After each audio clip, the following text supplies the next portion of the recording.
Hi, I'm Sean. I'm a H1 maths student and I'm studying maths in college. And I'm here to help you get through your Leaving Cert maths questions. So let's get into it.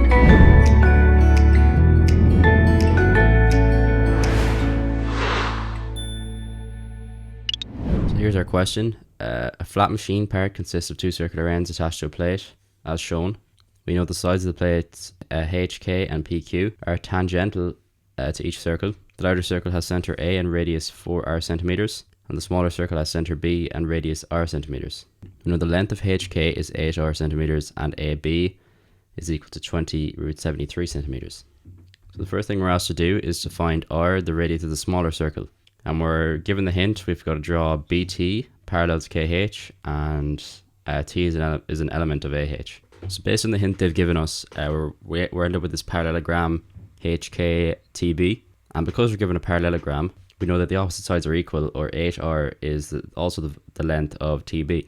So essentially what we're trying to do now is find a way to get an equation in r and no other variables. So essentially what we're trying to do now is find an equation just in r and no other unknowns. So if we look up at our diagram, we know that this angle up here is 90 degrees. But we can also say that this angle ATB here is also 90 degrees. And therefore we have a right angle triangle, and we can use Pythagoras' theorem to have an equation in r. As far as how to identify this, if you've never seen the question before, it can be a bit tricky, but what you're really looking for is what you can achieve with what you have. And really the only thing we know enough information about to actually use it here is that triangle TAB.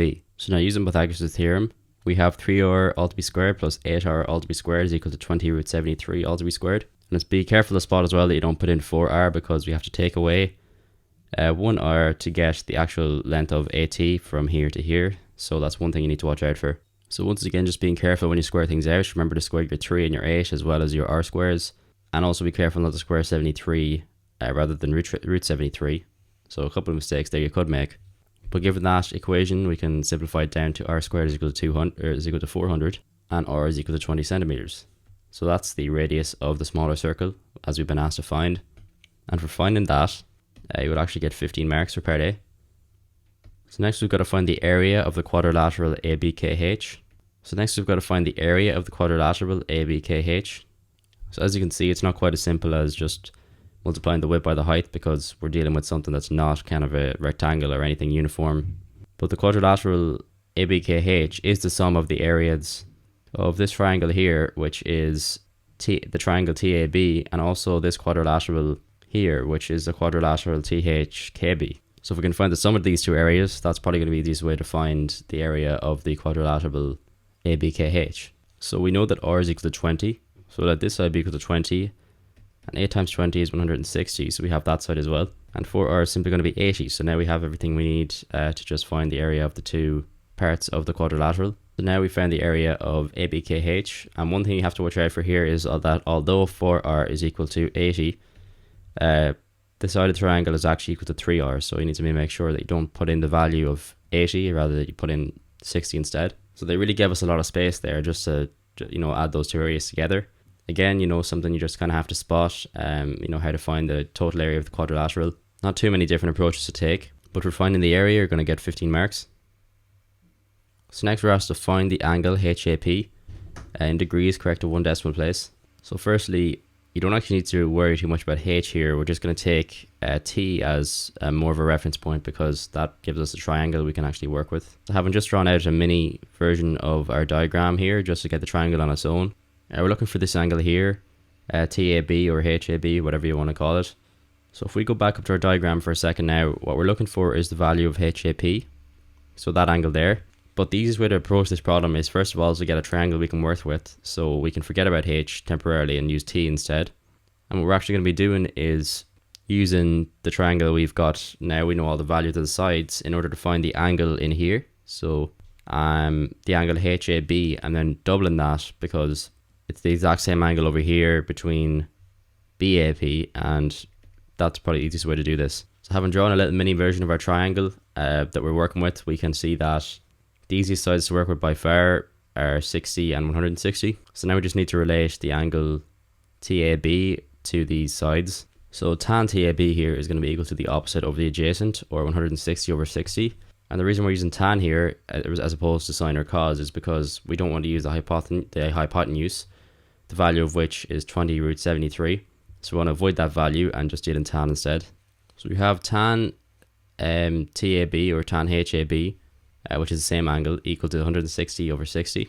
So what we need to find is the inverse tan, so shift tan, the fraction 160 over 60.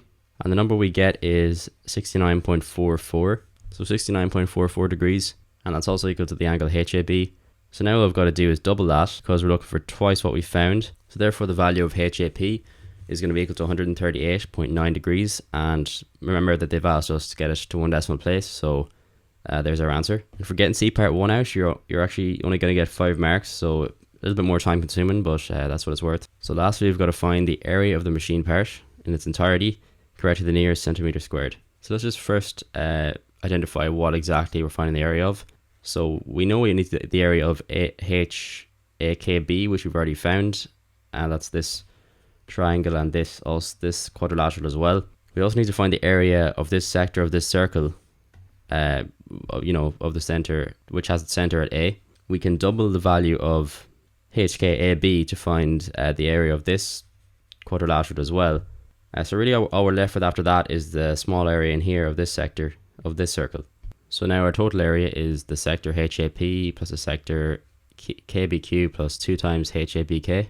So if we go to our log tables for a second, because we're looking for the area of a sector and we're using degrees, we're going to be using this formula right here. So pi r squared times theta over 360 degrees, and that's on page 4. So we know our radius is equal to 80 because it's equal to 4r as we've identified up here. Now to find the angle or the fraction of the circle that we're dealing with, we're going to have to take away the value of HAP from 360 in order to get this value out here for this angle. So because we've found the value of HAP up here above, we just need to plug that in, take it away from 360, and that will give us the area of our first sector. We need to add to that 2 times 8,000 because we identified above here that 8,000 centimeters is the area of the quadrilateral ABKH. And lastly, the area of our last sector, of which we know the radius is 20 centimeters here on the right. And there's actually a trick here as well you need to spot.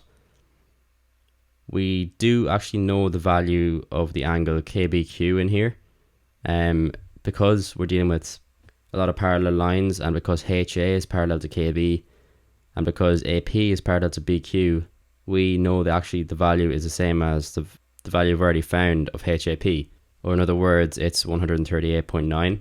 And so that's the area of our last sector, once again using our formula from the log tables, which I'll put over there on the left in case you forget. So now simplifying things out a bit, the whole addition simplifies to the following, which is equal to 28,833.4, which correct to the nearest centimeter squared is 28,833 centimeters squared. So that's the end of that problem. Quite a tricky one, and definitely a lot of people would have had problems with that, and you can tell because it's actually only worth 5 marks. So definitely kind of lackluster in the marks you're going to get for spending all that time and spotting all those different things to do with the arcs and the sectors and everything. But unfortunately that's just how it goes with the marking schemes most of the time. But that's it for this question. I hope you enjoyed the video. If you did, there's going to be other helpful videos in the description that you should also enjoy, and also some videos if you're struggling that might help. And I'll see you next time.